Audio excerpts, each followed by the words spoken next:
Bienvenue à l'émission Pasteur, j'ai une question. Aujourd'hui, nous allons répondre à la question de Marie-Laure de Paris qui nous pose la question suivante. Quels sont les critères pour bien choisir son futur conjoint? Alors, c'est une question très importante, mais aussi très délicate. Parce que dans le corps de Christ, il y a deux courants de pensée. Je vais vous en parler. Mais il faut déjà réaliser que aujourd'hui, un couple sur deux divorce dans les grandes villes, dans les pays occidentaux et en Amérique du Nord. Plus d'un couple sur deux divorce. Et malheureusement, dans l'Église, les statistiques sont les mêmes. Donc on voit ici qu'il y a beaucoup de chrétiens qui se sont engagés dans le mariage pour ensuite divorcer et certainement qui n'ont pas fait le bon choix dès le départ. Sinon, ça ne se serait certainement pas passé comme ça. Mais c'est une question délicate à laquelle on va répondre, mais vous devez déjà réaliser que c'est une question très importante parce que si vous faites le mauvais choix, après c'est votre vie qui sera ruinée. Si vous avez des enfants, c'est la vie de vos enfants qui sera ruinée. Et une fois marié, on ne peut pas faire marche arrière. Donc il est important de prendre le temps pour faire le bon choix. Maintenant, cette question est délicate. Pourquoi? Parce que dans le corps de Christ, il y a deux courants de pensée. Et je sais que là, je marche sur des œufs. Et c'est très délicat, vous allez voir. Il y a ceux qui pensent que Dieu a une et une seule personne dans sa volonté parfaite qu'il a prédestinée pour nous. Certains parlent de l'âme sœur dans le monde. Si j'épouse pas la personne que Dieu a prévue pour moi, ma vie va être gâchée, c'est fini. Et Dieu a une personne qui est peut-être pas dans mon entourage, qui est peut-être très loin, mais il va faire venir cette personne à moi pour que je la rencontre et il faut que je la reconnaisse, que Dieu me parle et que je l'épouse. Et je respecte énormément ceux qui pensent comme ça parce que moi, au début de ma vie chrétienne, je pensais ça. Mais malheureusement, cette façon de penser, à cause de mon manque de maturité, m'a causé bien des troubles et j'ai commis des erreurs. Notamment, j'ai été fiancé et j'ai dû rompre les fiançailles parce que j'ai été justement trop spirituel. Les prophéties, les visions, les rêves, les toisons, Seigneur, si c'est elle, alors que ceci, que cela, et la personne aussi, et ça a causé que des problèmes. Maintenant, je respecte ceux qui pensent comme ça et je pensais comme ça pendant de longues années. Puis un jour, mon pasteur est venu, deux pasteurs en fait que je respecte beaucoup, je ne vais pas citer leur nom, sont venus me voir et m'ont dit « Michael, mais ouvre les yeux. Il n'y a pas une sœur dans l'entourage qui est selon ton cœur que tu pourrais choisir pour le mariage ?» Et là, c'est venu heurter ma mentalité parce que moi, je pensais que c'était Dieu qui choisissait le conjoint à ma place et que moi, j'avais juste à écouter la voix de Dieu et qui me disait « Voilà, il y a telle personne pour toi. » Et puis, ils sont venus et ils m'ont dit « Mais moi, nous, on ne croit pas que Dieu a une seule personne pour toi. Mais on croit qu'il y a plusieurs profils qui sont selon ton cœur, des personnes que tu vas aimer, des personnes avec qui tu pourras marcher ensemble et aller loin dans le Seigneur avec. Et c'est à toi de les choisir. Et Dieu est là pour affirmer ton choix, confirmer ton choix ou ne pas le confirmer. Et lorsque on m'a dit ça, ça a été libérateur pour moi parce que je me suis mis à penser autrement.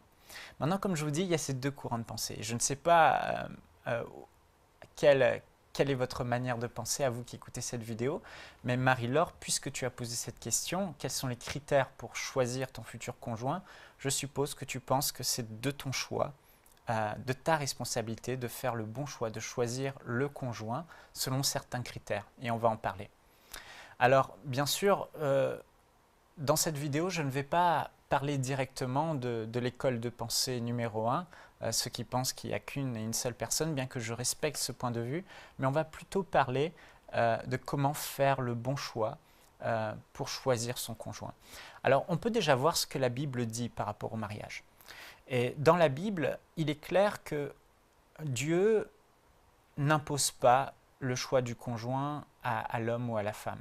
Dans la culture hébraïque, on voit que c'était même les femmes n'avaient souvent rien à dire. L'homme allait voir le père, comme Jacob, il voulait Rachel, il a travaillé pour son père. En échange, son beau-père Laban, le beau-père Laban devait lui donner sa fille Rachel, puis il lui a donné Léa. Enfin, toute une histoire. Mais on voit que même au temps de l'apôtre Paul, encore une fois, c'était au père dans la culture juive qui décidait à qui il allait donner sa fille. Donc la fille n'avait pas vraiment son mot à dire. Bien sûr, il y avait des bons pères qui considéraient le désir du cœur de leur fille. Si la fille ne voulait pas être avec cet homme, il y avait des bons pères qui disaient ben non, je refuse de vous donner ma fille. Et puis il y avait des pères qui n'en avaient rien à faire, ils voulaient juste la dot et puis donner leur fille. C'est pour ça que l'apôtre Paul a dit si vous avez des filles qui sont vierges, le père qui décide de ne pas donner sa fille en mariage, mais qu'elle reste célibataire, fait bien. Celui qui décide de donner sa fille en mariage fait bien, mais celui qui décide de ne pas la marier fait mieux, afin qu'il s'attache au Seigneur sans distraction. Et on voit également dans 1 Corinthiens chapitre 7 et au verset 39, l'apôtre Paul dit « Une femme est liée aussi longtemps que son mari est vivant, mais si le mari meurt, elle est libre de se marier à qui elle veut, seulement que ce soit dans le Seigneur. » Donc ici, on voit que la parole de Dieu donne une condition indispensable, c'est que le mariage se fasse dans le Seigneur, mais l'apôtre Paul, qui a l'Esprit du Seigneur, dit elle est libre de se marier avec qui elle veut, mais que ce soit une personne sauvée.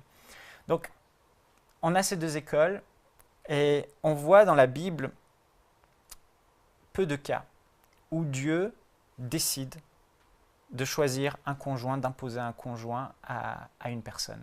Il y a le cas de Adam et Ève, mais là encore, vous savez, quel est le rôle de Dieu dans le mariage? Selon moi, le rôle de Dieu dans le mariage, et qu'on voit dans les Écritures, c'est le rôle de conseiller. Dieu est votre partenaire, il est votre associé, il est également le créateur d'opportunités. Vous devez comprendre que Dieu est celui qui vous a créé. La Bible dit qu'il vous a tissé dans le ventre de votre mère. Il dit même qu'avant même que la parole ne soit sur votre bouche, Dieu sait ce qui va sortir de votre bouche. La Bible dit également que Dieu sonde vos cœurs et vos reins et qu'il vous connaît mieux que vous-même.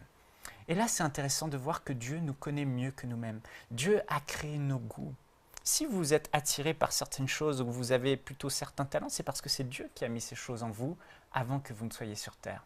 Donc Dieu vous connaît mieux que quiconque et Dieu, son rôle dans le mariage, son rôle premier, c'est de faire passer devant vous la personne selon votre cœur parce qu'il vous connaît. Donc peut-être que vous attendez aujourd'hui d'entrer dans le mariage, de rencontrer cette personne avec qui vous allez partager votre vie. Et j'aimerais déjà vous dire que Dieu, son rôle premier, c'est de vous créer cette opportunité. On voit que Dieu est le créateur d'opportunités et on le voit dans la Genèse, au travers de Ève et Adam. On voit que Dieu a dit à Adam de nommer les animaux et Adam a vu tous les animaux, il a donné des noms, mais il n'a pas trouvé de vis-à-vis. Puis Dieu va faire tomber Adam dans un profond sommeil, il va prendre une côte d'Adam, il va former une femme selon le cœur d'Adam. Dieu savait ce que Adam avait besoin. Dieu savait quel partenaire Adam devait avoir. Dieu savait qui Adam allait aimer. Et regardez bien ce qui est écrit dans Genèse au chapitre 2, verset 22. L'Éternel Dieu forma une femme de la côte qu'il avait prise de l'homme et il l'amena vers l'homme. Et ici, on voit que Dieu est celui qui peut, dans votre situation, faire passer devant vous les opportunités selon votre cœur, parce qu'il vous connaît. Et il peut amener là où vous êtes, dans votre région, dans votre église, dans votre ville, dans votre travail, amener la personne que vous allez pouvoir aimer et choisir, qui sera selon votre cœur. Et puis il dit, et l'homme, au verset 23, dit, « Voici cette fois celle qui est os de mes os, chair de ma chair, on l'appellera femme parce qu'elle a été prise de l'homme. » Ici, on ne voit pas que Dieu impose le choix à Adam. On voit que Dieu amène la femme devant Adam, mais c'est Adam qui lui-même choisit. Et c'est un privilège que Dieu nous laisse que de choisir notre conjoint. C'est une grâce. Si Dieu avait fait de nous des robots, il nous a dit « toi, t'épouseras elle, ce serait dommage. » Mais Dieu, ici, il se place comme notre associé, comme notre partenaire. Et vous pouvez compter sur lui pour que, si vous avez besoin d'un conjoint, vous dites « Seigneur, mais attire à moi la bonne personne. Attire à moi mon futur mari ou ma future femme. » Et Dieu va faire passer devant vous des opportunités selon votre cœur, des personnes que vous pourrez aimer, avec qui vous pourrez passer toute votre vie et vous aurez vous pourrez faire votre choix.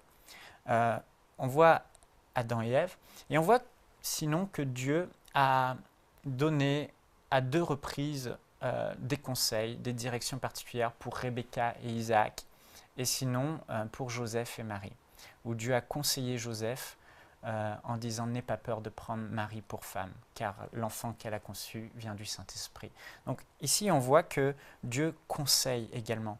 Donc Dieu est le créateur d'opportunités, mais Dieu sera aussi votre conseiller. Toutes les opportunités ne sont pas bonnes, mais certaines opportunités que vous aurez peuvent être les bonnes personnes, et là, Dieu va vous dire « Oui, celle-là, oui. » Dieu va approuver votre choix ou pas, ou celle-là, non, fais attention, ne prends pas ça, ne choisis pas cette personne. Et comment Dieu parle? Il peut vous parler comme il a parlé par Joseph, en songe, certes. Il peut parler au travers de sa parole, au travers du livre de Proverbes, au travers de récits que vous lisez dans la parole. Et il peut aussi parler par votre témoignage intérieur, on va le voir. Donc, ne voyons pas Dieu comme celui qui choisit pour nous. Voyons plutôt le privilège que Dieu nous laisse de choisir notre conjoint. Et c'est une grâce.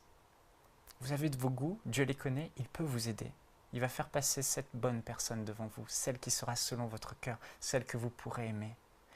Mais lorsque vous allez prendre le choix, il pourra conforter votre choix et déposer dans votre cœur, oui, c'est la bonne personne, tu fais le bon choix. Mais je fais partie, et je respecte ceux qui pensent autrement, je fais partie de ceux qui croient que c'est notre liberté, notre libre arbitre de choisir son conjoint.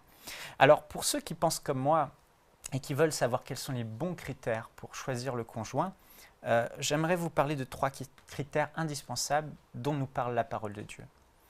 Alors, premièrement, la personne doit être née de nouveau. La Bible dit de ne pas se mettre sous un joug étranger. Et là, il faut faire très attention. Vous imaginez si vous choisissez d'épouser un incroyant parce que vous en avez marre d'attendre ou parce que vous avez des sentiments pour lui ou autre, vous allez avoir pour beau-père le diable. Et qui vous dit que cette personne un jour va se convertir ou pas? Peut-être, probablement, mais rien ne vous assure parce que tout dépend le cœur de la personne et Dieu ne peut pas forcer une personne à se convertir. Donc il est important, la Bible dit dans 2 Corinthiens au chapitre 6, 14, c'est un commandement, on ne doit pas se lier à des infidèles, on ne doit pas se lier à des incroyants.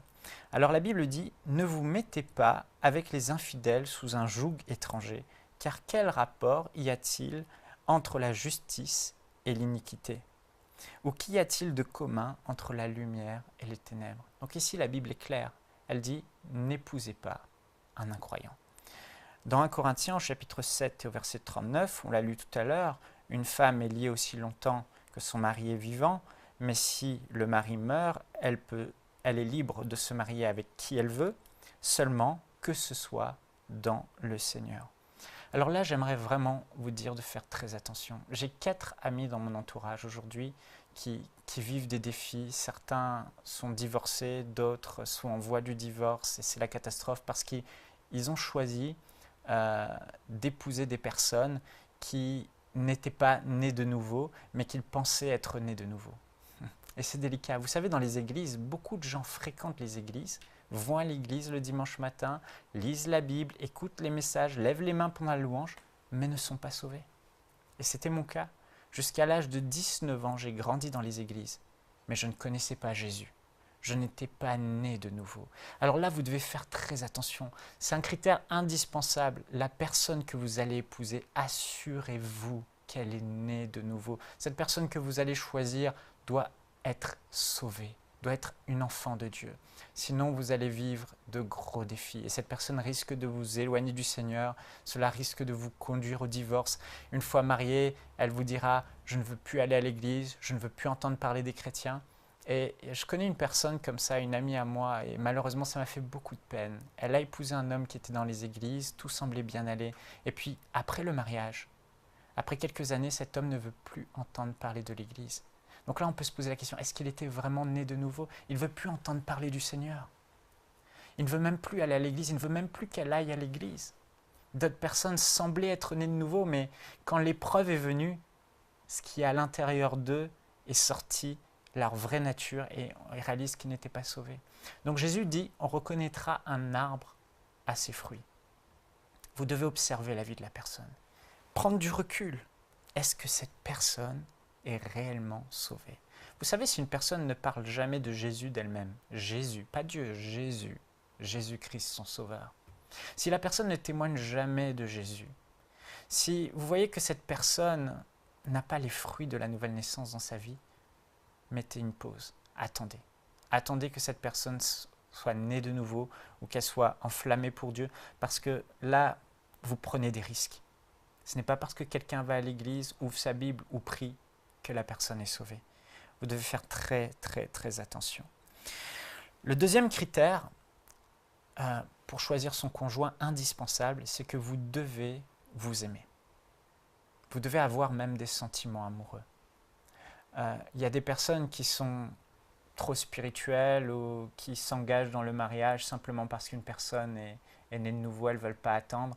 Mais si vous n'avez pas de sentiments pour cette personne, si quand vous êtes éloigné de cette personne, elle ne vous manque pas plus que les autres, ou que vous n'avez pas vraiment envie de passer du temps avec elle, posez-vous des questions. Vous devez l'aimer. Vous devez l'aimer. Vous ne devez pas attendre le mariage pour aimer cette personne. Vous devez aimer qui elle est. Vous devez aimer même son physique. Vous imaginez que tous les matins, vous allez vous réveiller en face de cette personne et vous allez voir la même tête pendant des années. S'il y a des choses sur son visage qui ne vous plaît pas, même si l'apparence physique n'est pas le plus important, ça ne va pas aller. Vous aurez des tentations, des difficultés dans le mariage. Vous devez aimer son physique. Il doit vous plaire, elle doit être selon votre cœur. Et vous devez aimer son caractère. Comment la personne réagit face aux circonstances. Vous savez, le caractère, c'est ce qui fait qu'une personne réagit toujours de la même façon. Comment cette personne réagit lorsqu'elle a des pressions, lorsqu'il faut prendre des décisions? Comment elle réagit? Est-ce que vous aimez la manière dont elle est, la manière dont elle parle, la manière dont elle agit? Vous aimez ce qu'elle est? Alors c'est très important. Attention au coup de foudre. J'ai eu beaucoup de personnes, de filles que j'ai pu rencontrer, plusieurs en tout cas, et ça a été le coup de foudre. Et puis, vous savez, on est d'humeur différente. Un matin, vous trouvez la personne, waouh, elle est magnifique, elle est super. Et puis, 2 mois plus tard, hop, une autre opportunité passe devant vous et vous réalisez, ah bah non, finalement, je l'aime pas tant que ça. Et c'est important que moi, je ne crois pas au coup de foudre.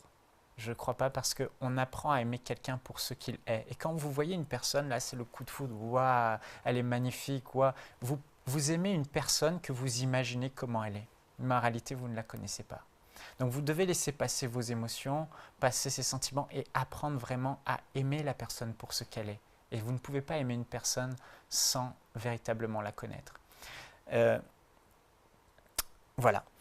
Alors, vous devez également, le troisième point, critère indispensable, c'est avoir la même vision. Donc la Bible dit dans Amos au chapitre 3 et au verset 3, « 2 hommes marchent-ils ensemble sans s'être mis d'accord ou sans s'être concertés ?» Vous ne pouvez pas épouser quelqu'un si vous avez une vision et la personne a une autre vision. Vous ne pouvez pas aller dans une direction et après le mariage, la personne dit « non, moi je ne veux pas aller ». Imaginez, vous avez un ministère et Dieu vous appelle à aller dans tel pays et la personne ne veut absolument pas habiter dans ce pays. Imaginez que la personne veuille aller vivre dans son pays d'origine ou imaginez qu'elle n'a pas la même vision pour les enfants. Vous voulez des enfants, elle n'en veut pas, mais c'est catégorique, elle ne veut pas d'enfants. J'ai rencontré une personne comme ça récemment, tout allait bien. Et puis le jour où ils ont eu des enfants, tout d'un coup, le mari a changé et il est parti de la maison, il l'a quitté parce qu'il ne voulait pas d'enfants. C'est important que vous ayez la même vision. Quand j'ai rencontré mon épouse Yveline, je me suis assis avec elle et je lui ai dit, voilà ma vision, le Seigneur a un appel sur ma vie. Si le Seigneur parle dans ma vie, il me dit, va à tel endroit, à l'autre bout du monde, j'irai. Est-ce que tu es prêt à ne pas t'attacher à un endroit et aller au bout du monde pour Jésus? Elle s'est mise à pleurer. Parce qu'elle imaginait une petite vie tranquille, dans un coin, elle s'était fait ce rêve. J'ai dit, mais tu sais, on ne pourra jamais être ensemble si tu ne renonces pas à tous tes rêves, parce que c'est mon appel. Et là, elle a dû faire un choix, et elle a dû s'accorder avec moi, et on s'est mis d'accord, on avait la même vision. Pour les enfants, elle voulait des enfants, j'en voulais, et on était d'accord sur le nombre. Ce n'est pas un sujet de discorde. Les églises, on avait la même vision. J'ai dit, moi, je suis quelqu'un qui croit au don du Saint-Esprit, qui croit au don spirituel, qui aime la présence de Dieu. Je n'irai jamais dans une église où le Saint-Esprit est éteint, où on ne veut pas de manifestation du Saint-Esprit. C'est pas mon cœur. Moi, je veux être dans une église où on prêche la parole de foi, on prêche le plein évangile. Et on s'est aligné, on s'est accordé, et elle aussi, c'était le cas. Et voilà, on a pu se marier. Donc, c'est les 3 critères indispensables, vraiment indispensables. Si un de ces critères, de ces 3 critères n'est pas réuni, ne vous mariez pas. Je vous en conjure, ne vous mariez pas.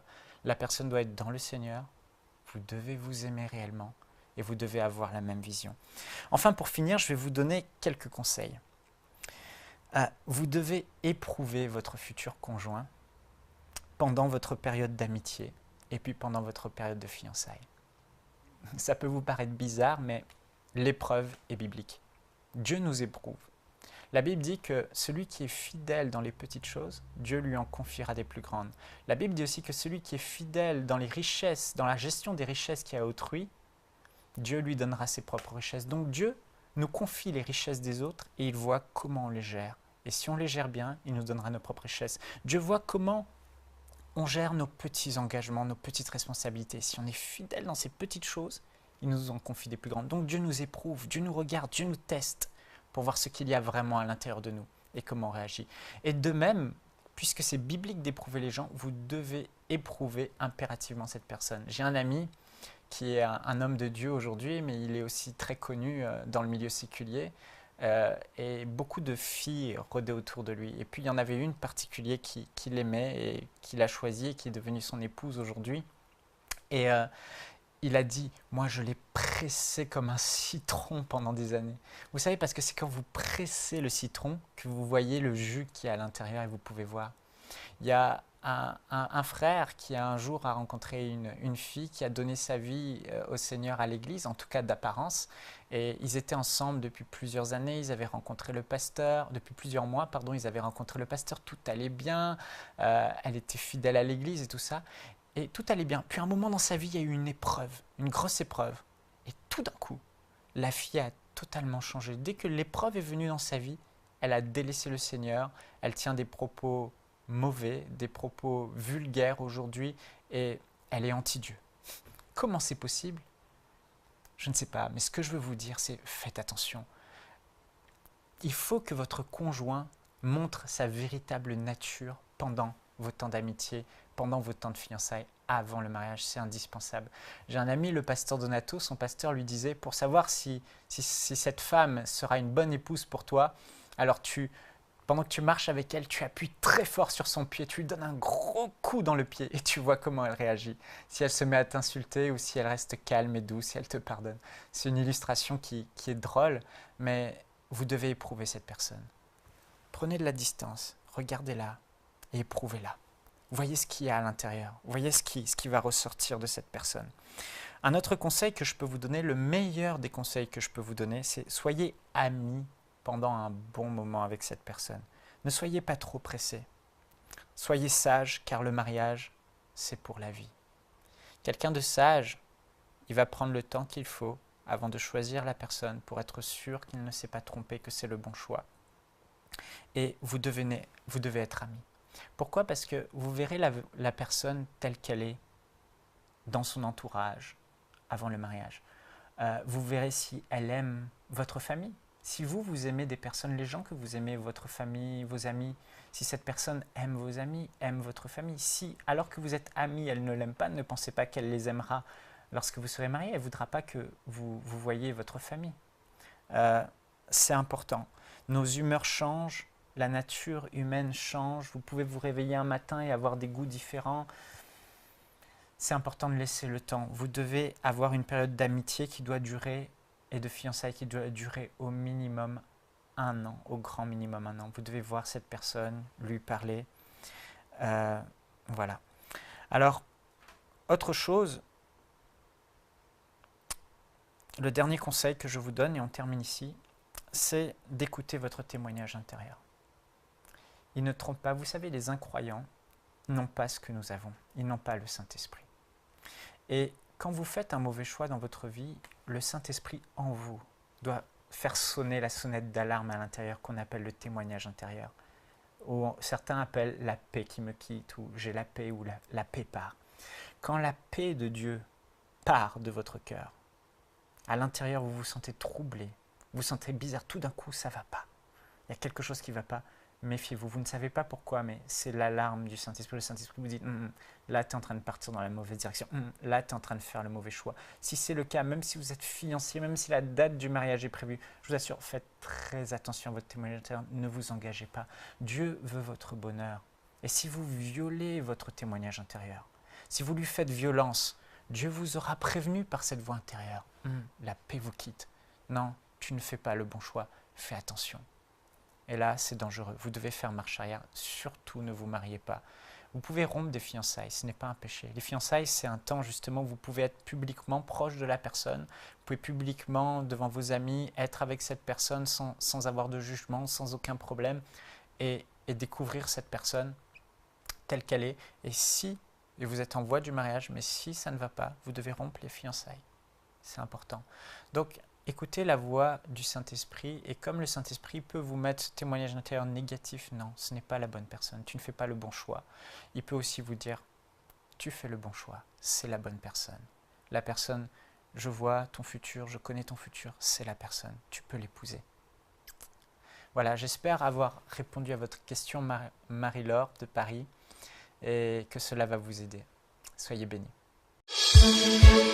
Si vous aussi vous avez une question biblique sans réponse, envoyez-la nous par email à pasteurj'ainequestion@enseigne-moi.com.